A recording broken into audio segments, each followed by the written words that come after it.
Hello Flobody 9 family, my name is Katie. Today we are going to be making a spinach, tomato, goat cheese quiche. I'm really big into meal prepping because I'm very busy during the week, so I need to make foods during the weekends that I can eat throughout the week. And I also have to meal prep my breakfast, so this is a perfect way to make sure that I'm getting a healthy, nutritious breakfast for a couple days of the week. And who doesn't love a quiche? So let's get started. We're going to preheat our oven to 350 degrees.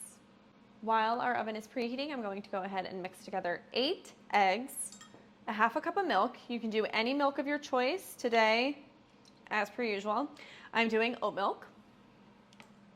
And then I'm going to put a little bit of black pepper in here. Let me move that out of the way. There we go. And a little bit of salt. This is just for seasoning, so you don't need to go crazy. You can eyeball it. It's just preference. And we'll whisk that together. Okay, we'll set this aside. And in the meantime, we're gonna put our pastry into our quiche dish. First of all, how cute is this? Got it at a thrift store. We love it. I don't have the time to make my own pie crust, so we're gonna use a good old Pillsbury today. Very careful so it doesn't rip. I've had that happen in the past. And then I'm just gonna press it to the side. Making sure it is fitting the form of our dish. Okay, we'll set that aside. In my skillet here, I'm gonna heat some olive oil over medium heat for a couple of minutes. Now that our oil is heated up a little bit, we're gonna add 1 medium diced onion and let that saute for about 4 minutes. Awesome, now we're gonna add 2 cloves of minced garlic. We'll let that cook for another minute.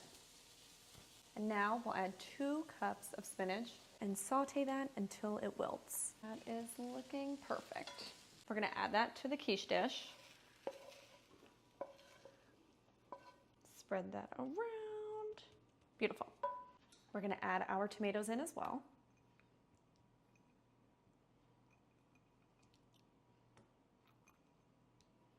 Great. And now we're gonna pour our egg mixture in.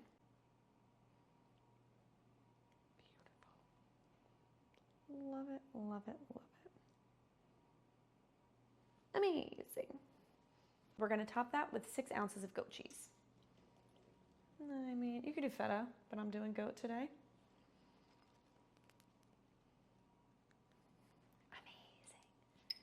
Amazing. We're gonna bake this in the oven at 350 for 20 to 25 minutes. You want a golden top. I mean, just look at that. There you have it, a delicious, nutritious meal to have for your breakfast throughout the week. I know I made this for breakfast for the week, but I think I'm gonna have some now. Anyway, I hope you enjoyed this recipe and I can't wait to cook with you again soon.